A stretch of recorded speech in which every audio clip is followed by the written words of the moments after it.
Selamat pagi pemirsa, kami kembali hadir menemani akhir pekan Anda selama 30 menit ke depan dengan berita faktual dan aktual bersama saya Kristia dan saya Jonathan Bono dalam liputan akhir pekan Golden News. Berikut kami sajikan headline berita pada hari ini. Ribuan umat muslim menunaikan ibadah sholat Idul Adha di Gumuk, Pasir. Ngubung Benteng atau Malam Satu Syuro kembali dilaksanakan sebagai tradisi tahunan Keraton Yogyakarta. Merayakan Hari Jadi Bantul ke-193, Pemkab Bantul adakan kirap budaya. Polda DIY menggelar operasi lalu lintas Patut Progo selama 14 hari. Golden Intense akan membahas investigasi penambangan pasir ilegal di Sungai Opak, Yogyakarta, dan mengungkap marak distribusi minuman oplosan di kalangan mahasiswa. Sri Sultan Hamengkubuwono ke-10 kembali menggelar acara open house setelah 4 tahun tidak digelar. Warga antusias mengikutinya di Kepatihan Yogyakarta. Berikutnya, warga Klaten berebut ketupat di Bukit Sidoguro saat tradisi Syawalan. Tradisi ini dinamakan gerebek ketupat atau gunung ketupat. Menemani akhir pekan dengan rekreasi agrowisata budidaya di Jamuran.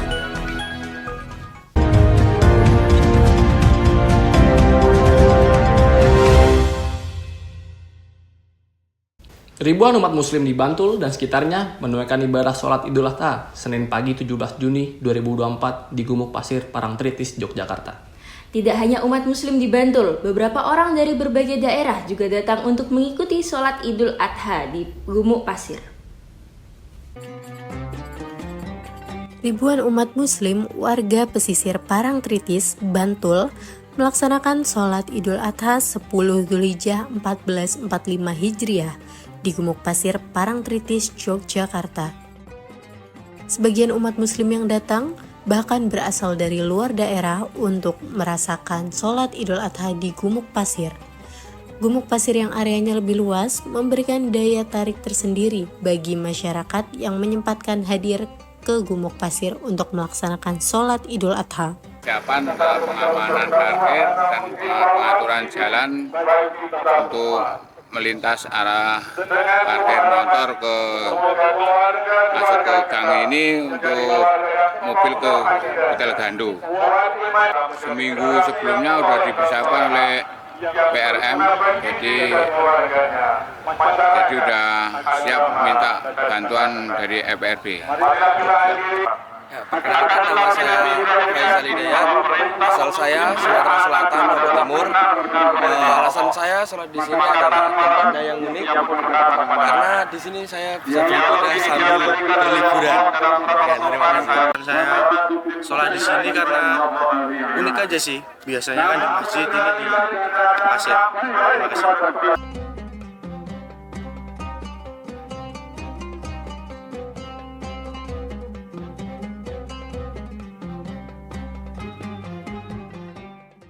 Pemerintah Kabupaten Bantul merayakan peringatan Hari Ulang Tahun Bantul ke-193. Warga berkumpul di lapangan Trirenggo sampai Paseban Bantul untuk menyaksikan kirap. Perayaan ini bertujuan untuk membangun Bantul yang lebih maju dan berbudaya. Pemerintah Kabupaten Bantul merayakan peringatan Hari Ulang Tahun Bantul ke-193 bertajuk Bersatu Membangun Bantul Maju, Sejahtera dan Berbudaya. Ribuan warga Bantul berkumpul di sepanjang jalan depan lapangan Trirenggo hingga lapangan Paseban Bantul untuk menyaksikan kirap. Warga Bantul menyambut kirap dengan antusiasme yang luar biasa. Mereka menganggap ini bukan hanya sekedar acara tahunan, tetapi sebagai bentuk penghormatan terhadap akar budaya dan sejarah yang membangun identitas mereka. Saya sebenarnya sudah sering menonton. Jadi ya ini udah menontonnya berapa kali, Pak? Ini karena saya mengikuti dari 2003. Ini 2002 sudah 22 kali. Pasti ikut, tidak terlewatkan. Tadi yang pakai ikonnya belangkon. Itu karena dia itu kan dengan kejawaannya nguri budaya Jawa. Oh, ada Uni. Farah. Asalnya dari mana? Dari Suroyoso, Pleret. Setiap tahun kita kirap ini nggak, Kak? Atau baru kali ini? Baru kali ini sih. Terus tema yang dibawa ke kelurahannya ke kakak lagi apa?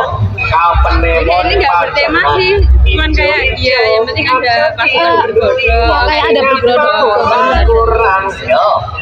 Kalau startnya itu dari sini dari Cirebon, nanti finishnya langsung di Paseban. Saya sudah 7 tahun kami ikut ini.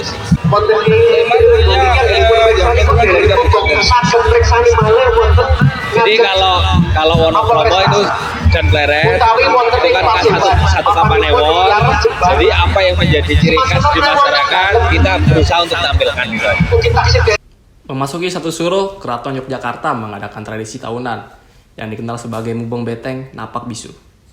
Tradisi ini tidak hanya dilakukan oleh abdi dalam keraton saja, masyarakat umum pun dapat mengikuti tradisi tersebut.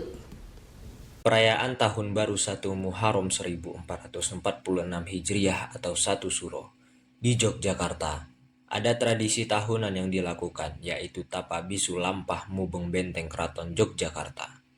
Mubeng Benteng ini dilakukan sebagai tujuan untuk munajat kepada Tuhan Yang Maha Esa, refleksi dan perenungan, dan memohon perlindungan serta pensucian diri menuju manusia yang lebih baik pada tahun yang akan datang. Acara ini digelar di Kagungan Dalem Bangsal Pancaniti atau Kompleks Kamandungan Lor Keben Keraton Yogyakarta dengan diawali pembacaan tembang-tembang Jawa atau mocopatan dan doa bersama. Tepat pada pukul 00 setelah lonceng dibunyikan sebanyak 12 kali, tradisi Mubeng Benteng dimulai. Tradisi ini diikuti para abdi dalem dan masyarakat umum dengan nuansa sunyi dan hikmat, mengitari benteng keraton perlawanan dengan arah jarum jam. Nama saya Muhammad Faik Abkori, asalnya dari Rembang, kota Rembang. Terus ini pertama kali atau gimana ikut acara ini? Ya, ini kebetulan pertama kali saya kemarin dapat informasi dari teman, ada katanya acara Mubeng Benteng yang ada di Keraton Yogyakarta gitu ya. Jadi kayak di daerah saya kan bukan daerah kerajaan, jadi nggak ada tuh acara-acara kerajaan kayak gini. Jadi ya tertarik aja, oh apa sih ini gitu. Jadi pengen ikut aja gitu. Terus suasananya gimana tadi selama ikut acara ini? Seru sih, rame, terus banyak orang juga. Bahkan sampai bukan dari Indo aja ya, banyak yang dari luar negeri, banyak turis yang ikutan datang, ikut serta ikut jalan gitu. Rute Mubeng Benteng ini sejauh 5 km yang diikuti oleh ribuan masyarakat umum yang ada di Yogyakarta. Masyarakat sangat antusias untuk mengikuti acara ini. Polda Daerah Istimewa Yogyakarta menggelar operasi Patuh Progo 2024 untuk menekan angka kecelakaan lalu lintas. Operasi akan berlangsung selama 14 hari ke depan, dimulai dari tanggal 14 Juli hingga 28 Juli mendatang. Polda DIY menempatkan 980 personel dengan berbagai kegiatan preemptif, edukatif, preventif pada titik operasi yang tersebar. Operasi Patuh Progo tengah berlangsung di wilayah daerah istimewa Yogyakarta. Operasi ini dilakukan untuk meningkatkan kepatuhan terhadap peraturan lalu lintas di seluruh penjuru Jogja. Kepolisian setempat telah memperketat pengawasan terhadap pengendara, memastikan penggunaan helm, sabuk pengaman, dan kepatuhan terhadap batas kecepatan. Di samping itu, sosialisasi juga diberikan kepada masyarakat mengenai pentingnya mematuhi aturan demi keselamatan bersama. Sebelumnya dengan Bapak siapa di sini? Saya dengan Bapak Ibu Hartoyo sebagai Kanit Lantas Polsek Banyumanan. Oke, baik. Untuk pertanyaan pertama nih Pak, bagaimana jalannya kegiatan operasi Patuh Jaya ini dan apa saja pelanggaran lalu lintas yang paling banyak dilakukan oleh para pengendara?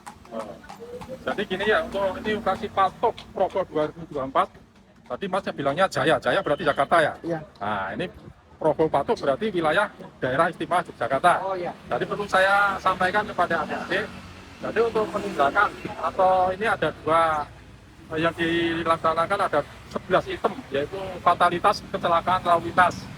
Jadi yang perlu kita tindak atau tindak pelanggaran yaitu ya tadi yang harus laksanakan 11 fatalitas pelanggaran lalu lintas. Ini terhitung mulai tanggal 15, jadi 15 sampai tanggal 28.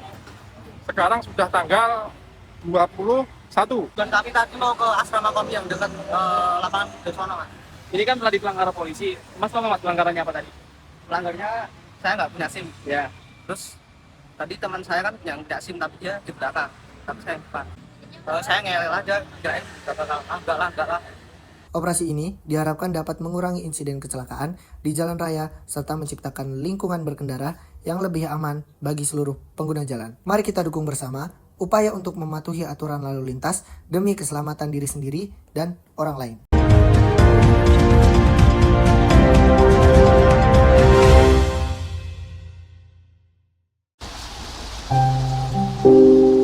Butuh kehangatan.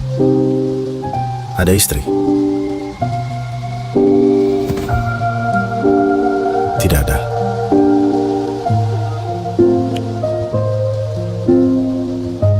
Ada teman yang nyari. Tidak ada. Ada tetangga yang nyari. Tidak ada juga. Masih butuh kehangatan. Ada mie instan. Cari di lemari. Tidak ada. Cari di laci. Tidak ada. Cari di warung. Tidak ada payung. Cari mie instan di Gomar. Pasti ada.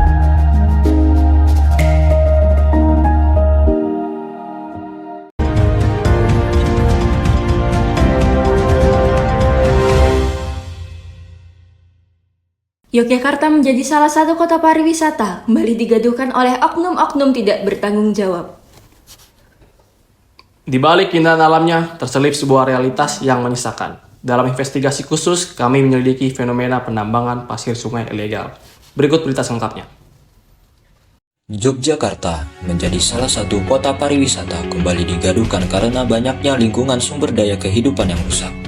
Hal ini diakibatkan dari aktivitas penambangan sungai pasir ilegal. Penambangan ilegal yang terjadi di Sungai Opak telah lama menjadi perhatian masyarakat setempat dan pemerintah. Meski sudah dilarang, aktivitas penambangan pasir di Sungai Opak, Kelurahan Parangtritis, Kapanewon Kretek, Kabupaten Bantul, masih terus dilakukan oleh oknum-oknum tertentu dengan menggunakan perahu dan truk dengan muatan besar. Pemerintah yang bersangkutan tetap mengambil langkah tegas untuk memberi efek jera kepada oknum-oknum pelaku.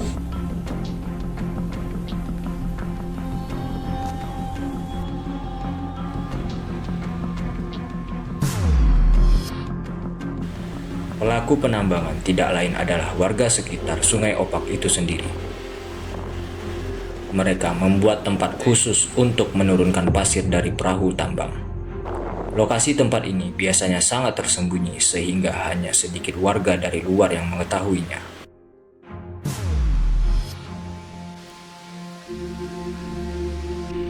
Masyarakat sekitar sempat resah karena adanya penambangan pasir ilegal ini. Adanya kekhawatiran bahwa penambangan pasir dapat berdampak buruk pada kualitas air di sumur-sumur warga dan kerusakan pada ratusan hektar lahan pertanian.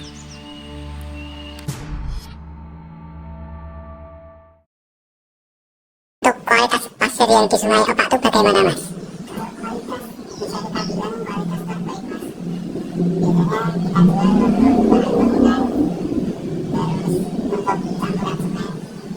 Ya, kita beda-beda, Mas.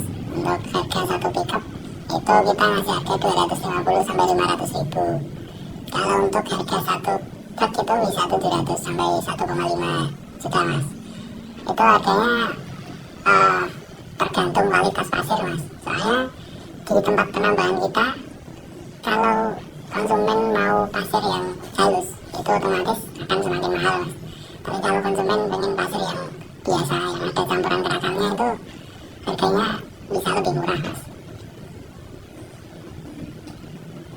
Untuk cara pengambilan pasir itu bagaimana, Mas? Alur dari pemesanan hingga pengangkutan. Kalau pasir itu biasanya kita nunggu ada orang pesan dulu, Mas. Kalau pagi itu biasanya jam 5 sampai jam 9. Kalau malam jam 9 di atas, Mas. Untuk malam itu biasanya kita pakai truk-truk besar. Pemerintah setempat juga telah memberikan himbauan untuk tidak menambang pasir pada area sungai. Jadi tanggapan saya terkait penambangan pasir ilegal di area Kali Opak, menurut saya sangat meresahkan ya. Kemudian kalau bisa ya hal-hal yang kayak gitu bisa ditanggulangi oleh pemerintah. Sini kami ingin menyampaikan terkait dampak dari diberlakukannya Undang-Undang Nomor 3 Tahun 2020 tentang pertambangan mineral dan batu bara. Para penambang di wilayah Kabupaten Parangtritis ada di beberapa titik, di antaranya ada di Padukuhan Depok, Bungkus, Sono, dan Kretek. Dan setelah diberlakukannya Undang-Undang Nomor 3 Tahun 2020 tersebut, penambangan sudah sangat berkurang. Aksi ilegal turut merajalela di kalangan mahasiswa. Kembali pada kota pelajar Yogyakarta, mengawali dengan keprihatinan yang mendalam, maraknya konsumsi minuman keras di kalangan mahasiswa menjadi sorotan utama dalam investigasi kami kali ini. Dari penyelundupan bahan-bahan oplosan hingga praktik penjualan ilegal. Berikut liputan selengkapnya. Kita udah nyampe di rumah penjual miras oplosan. Kok bisa ya? Gak ketahuan jualan di rumah? Jualan miras oplosan di sini ternyata ada bermacam-macam warna dan variannya. Lagi dari kira kok jupuk mas? Jupuk aku. Jupuk tadi? Solo. Oh luar kota berarti ya? Oh. Di terkira ini apa? Jupuk tadi mas? Jupuk tadi. Ini isinya berapa liter lagi? Seberapa ya mas? Setelah ini aku biasa ya. Jadi darinya itu kok mas biasanya? Dari ya campuran lah. Campuran. Ini serius dibuka ya? Ini kasar apa? Aduh mas, ini aku mikir koncoku ya. Dan ini lagi, orang tua ngerti lah. Aku yang menang-menang ya. Oknum mahasiswa ini menjual miras oplosan melalui mulut ke mulut. Lumayan lah, jadi kita jajan. Lumayan berarti. Apa di koncoku sih mas? Biasanya sih koncoku mahasiswa mas. Orang rokok, orang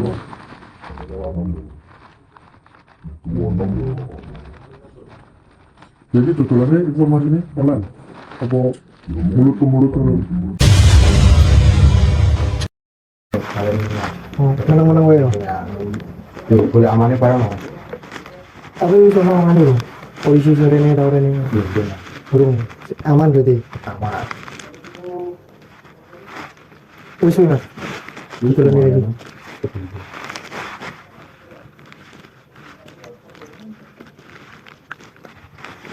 Ping cari mas konco. Ping harus yang biru cari ini. Tak bisa ini.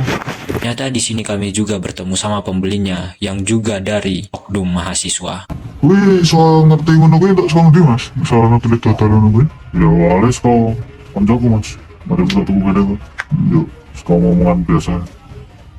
Wah kok langsung sore ini boleh diterke koncomu piye mas ditunggu? Nah, kali diterke koncoku. Baru kuwi suwe-suwe aku tuku dhewe to aja. Untuk dene yo wis kenal Pak Kule. Tuku dhewe. Tapi ditunggu piye moro ini apa ono WA sik kok? Ini WA sik awal. Ya, ono ora ngono langsung dene. Ora biasane diterke. Nah, motor. Ana yang beda-beda tumbe dhewe karo koncone mas. Tuh koncone. Bareng-bareng berarti bareng. Jarang itu. Apa orang tuh sing merkan wae. Barang ini oplosan lah. Yo, ini kan mulai kurang sama sesnya nek. Mulai do patungan iki yo sekitar 5.000 pas 10.000. Murah kan nek ngucapno. Coba. Polsek Depok Timur ya, Polres Sleman berbicara terkait miras oplosan, namanya minuman keras oplosan. Itu kan untuk pendekatan hukumnya ada di Perda untuk miras tanpa izin itu dan pengawasannya itu ada regulasi hukumnya di Perda 18 tahun 2019 tentang pengawasan dan peredaran minuman keras. Kemudian ada lagi aturan hukum tentang yang terkait dengan miras oplosan di pasal 204 atau pasal 205 KUHP. Itu yang lebih keras ancaman pidananya. Kalau yang di Perda tadi hanya berupa tindak pidana ringan, sedangkan di KUHP itu mengatur tentang pidana yang ancaman hukumannya 15 tahun sampai 20 tahun. Untuk miras oplosan ini rata-rata mereka coba-coba, biasanya coba-coba. Jadi mungkin karena sudah sering mengkonsumsi minuman keras,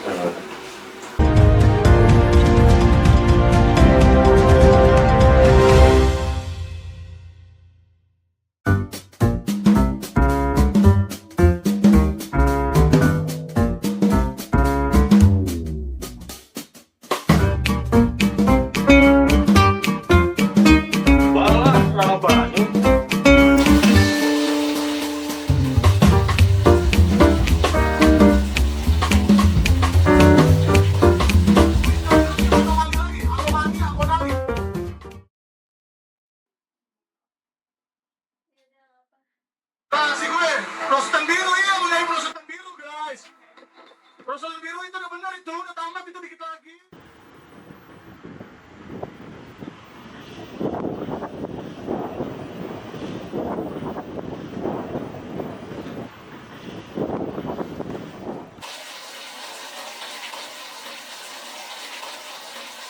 Aduh. Halo? Halo, Mas Indro. Saya lihat-lihat kok tagihan air sama listrik dari kamar Mas kok makin nunggak ya. Aduh. Setiap tetes air dan energi yang kita gunakan memberikan pengaruh besar terhadap masa depan bangsa. Yuk, kita ciptakan perubahan positif dan bersama-sama kita lindungi bumi kita.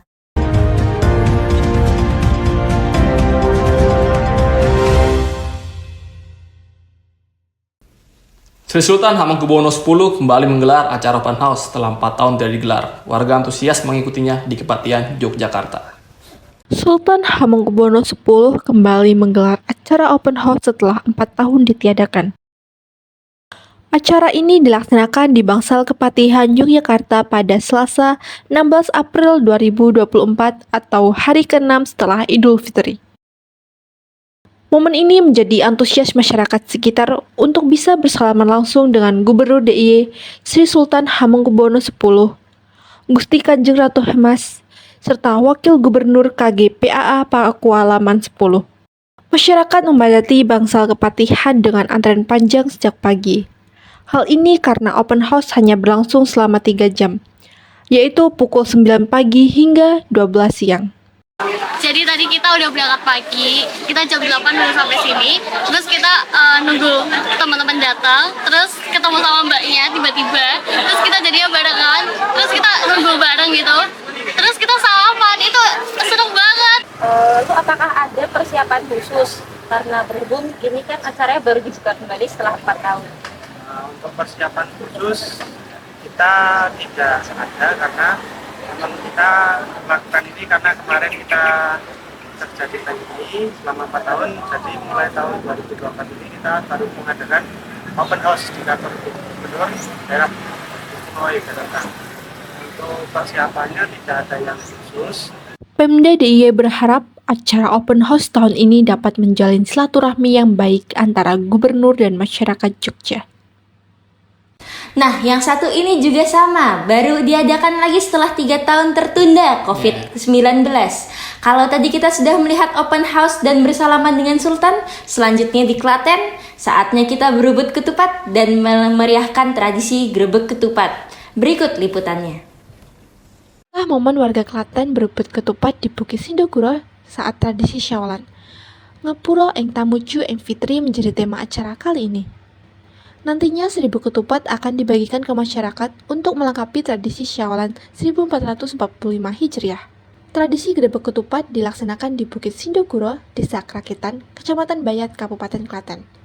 Sebanyak 25 gunungan ketupat diarak dari alun-alun Klaten menuju Bukit Sindoguro. Gunungan tersebut dikumpulkan pada area panggung untuk didoakan. Kemudian siap dibagikan ke masyarakat. Masyarakat antusias dalam memperebutkan gunungan ketupat. Namanya siapa? Asalnya dari mana? Nama saya Rio. Asalnya dari Gunung Kidul. Gunung Kidul. Oh, jauh banget ya Mas ya. Dari di sini tuh dari jam berapa? Dari jam 7. Terus dari Gunung Kidul itu berangkat jam berapa? Jam 6. Jam 6. Ya. Nih nanti ini kan udah dapat ini. Ya. Ini nanti mau dimakan pakai apa, Mas? Ya dibangun pakai sayur. Pakai sayur. Ya. Persiapan yang dilakukan sebelum acaranya apa aja, Pak? Persiapan sih panitia, kebanyakan panitia. Cuma panitia koordinasi kepada keamanan untuk mengamankan kegiatan nanti, sehingga kita plotting rencana pengamanan kita ya tadi 210 personel, kemudian kita plotting di titik-titik yang ditentukan. Tradisi Grebek Ketupat sempat tidak diadakan selama 3 tahun karena adanya pandemi COVID-19. Masyarakat yang hadir sangat antusias karena sudah cukup lama menunggu tradisi ini kembali diadakan. Tradisi ini harus tetap dilestarikan dan tetap dijaga sehingga dapat menjadi ciri khas di Kabupaten Klaten.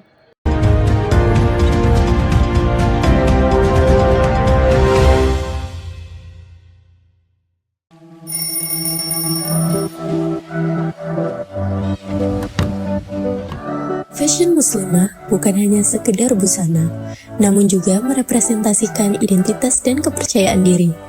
Dengan bahan berkualitas tinggi dan desain yang menawan, Puan menawarkan berbagai pilihan untuk berbagai kesempatan. Setiap desain yang diciptakan memberikan kesan yang anggun dan nyaman saat digunakan, yang memperkuat kepercayaan diri wanita. Melalui fashion muslimah, wanita dapat mengekspresikan diri tanpa kehilangan identitas keislaman. Setiap busana menjadi cerminan dari kekuatan, keindahan, dan keamanan sejati. Mari bergaya dengan percaya diri dan memancarkan kecantikan dari dalam dengan fashion muslimah yang mempesona.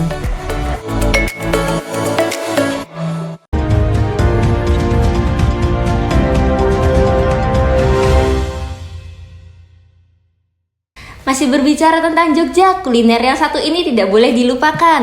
Wah, kalau bicara soal kuliner, pastinya nggak boleh ketinggalan nih. Memangnya ada apa sih, Chris, di Jogja itu? Sate Klatak menjadi makanan khas dengan sajian unik. Sate Klatak merupakan proses pembakaran dalam pembuatan sate kambing ini. Simak liputan selengkapnya berikut ini. Ini dia sate Klatak, hidangan khas yang berasal dari daerah Bantul, Yogyakarta. Halo Sobat Kuliner. Ada yang tahu sate Klatak? Nah, kami akan coba dan lihat proses pembuatannya yang unik. Yuk ikuti keseruan kami. Gak seperti sate pada umumnya, sate Klatak Pampung ini mempunyai ciri khas tersendiri yang membedakannya dari sate-sate lainnya. Nah, ini di sini salah satu rahasia yang membuat daging terasa empuk dan lezat. Sate Klatak Pampung menggunakan daging kambing muda yang ditusuk dengan juji besi sepeda. Dengan bumbu yang sederhana, hanya berupa garam dan juga merica, tapi rasa sate Klatak justru menawarkan cita rasa gurih alami dari daging kambing yang sangat khas. Proses pembakaran yang menggunakan arang membuat aroma daging semakin menggoda. Biasanya, sate Klatak Pampung disajikan dengan kuah gulai yang kental, menambah kelezatan pada setiap gigitan, dilengkapi dengan nasi putih atau lontong. Hidangan ini siap memanjakan lidah kalian nih, Sobat Kuliner.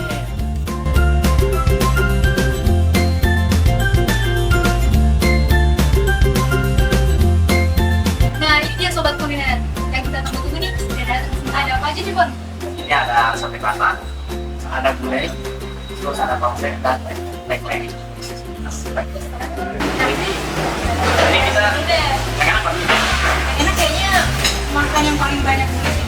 Mungkin dari gulai kan ya? Gulai boleh.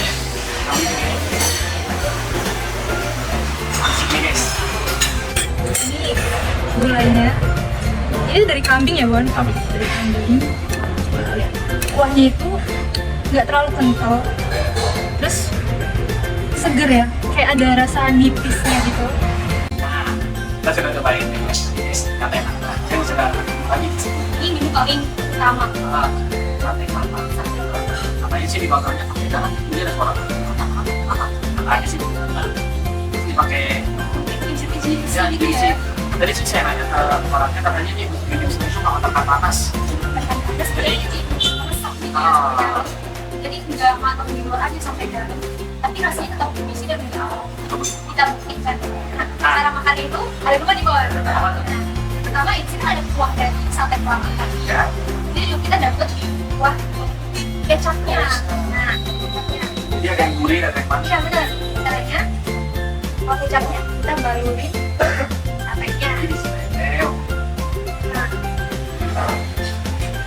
habis itu langsung aja kita santap. Enak banget. Jadi kayak ada rasa garam, kemiri, sama taburan manis dikit dari si saus kecapnya. Warung sate Klatak ini juga banyak tersebar di daerah Bantul loh. Nah, salah satu yang terkenal adalah warung Apong. Nuansanya hangat dan juga ramah. Jadinya nikmatin sate kelatak menjadi pengalaman kuliner yang tidak terlupakan. Jika sobat kuliner berkunjung ke Yogyakarta, jangan lewatkan kesempatan untuk bisa mencicipi sate kelatak Patong ya. Sebuah warisan kuliner yang pasti buat sobat kuliner jatuh cinta pada gigitan pertamanya.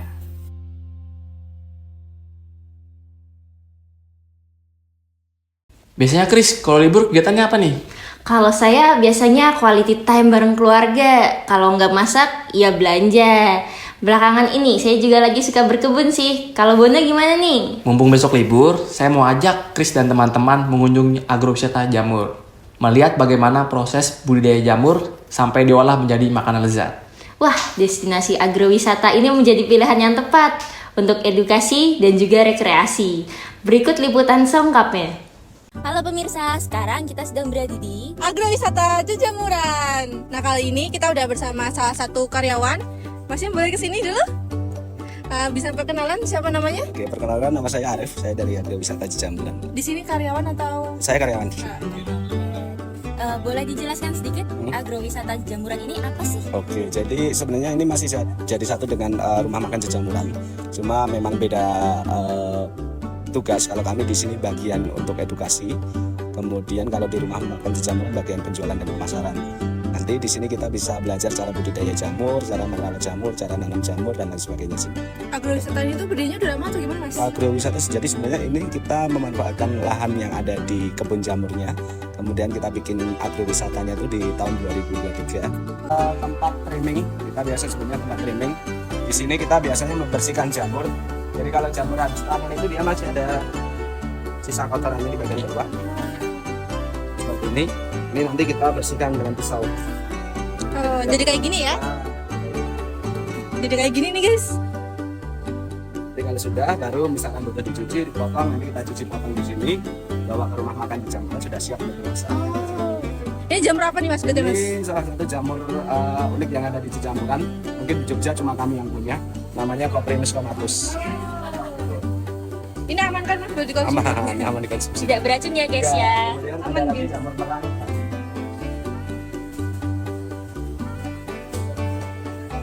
Biasanya yang bulat-bulat hitam. Kayak gini nih guys. Jadi ini biasa dikonsumsi juga, bisa dimasak buat tumis, buat tongseng yang familiar, biasa banyak di pasar juga. Yang umum ya kan? Yang umum. Ada lagi Mas? Ada lagi. Kalau kita ya, main kita lihat di belakang di rumahnya. Ini juga diolah di sini Mas? Ya, ini diolah di sini. Kalau yang kayak gini tuh biasa diolahnya diapain Mas? Ini macam bisa dibikin rendang. Kalau di luar negeri biasanya dibikin salad. Kalau enggak dia dikasih sebagai garnish. Jadi biasa di topping pizza, topping spaghetti itu jamurnya ini. Dari 3 jamur ini cara budidayanya sama atau beda Mas? Beda semua. Kalau yang pertabil ini karena aslinya bukan dari Indonesia, jadi namanya harus pakai AC. Kalau yang ini 2 ini nggak pakai AC gitu ya berarti? Nggak pakai AC, dia panas. Untuk rata-rata pengunjung nih Mas, kira-kira ada berapa banyak? Kalau kita pengunjung melayani dari mulai TK, SD, SMP, SMA, kemudian mahasiswa sampai purna tugas. Jadi hampir rata sih untuk pengunjung di setiap hari. Kalau di sini kita mungkin satu-satunya yang agrowisata jamur di Jogja. Kemudian kita memiliki koleksi paling banyak. Kan nanti kalau harga tentunya fleksibel, bisa bebas waktu-waktu. Cuma biasanya kalau kita mulai start from-nya 15.000 sampai paling mahal itu di pelatihan. Pelatihan bisa di 750.000. Nah itu dia tadi pemirsa, kita sudah berkeliling di agrowisata Jejamuran. Nah di sana itu ada 2 jenis media tanam jamur. Yang pertama ada media kering atau media kayu ya Mas ya. Lalu ada media kompos. Jadi atasnya itu ada tanah gambut, lalu bawahnya itu ada jeraminya. Nah gimana nih menurut kamu setelah kita keliling-keliling di agrowisata Jejamuran ini, seru gak? Wah seru banget. Di sini kita bisa belajar tentang jenis-jenis jamur, terus cara budidaya jamur. Yang paling penting nih, kita dapat ini bibit jamur teman-teman. Buat teman-teman yang mau dapat bibit jamur kayak kita ini, cukup 15.000 per orang aja loh. Ya, ditunggu ya teman-teman. Dadah. Berita tadi sekaligus menutup liputan kami pada hari ini. Jangan lupa saksikan Golden News Weekend setiap Sabtu dan Minggu pukul 8 pagi bersama saya Kristia Putri. Dan saya Jonathan Bono. Sampai jumpa dan selamat beraktivitas.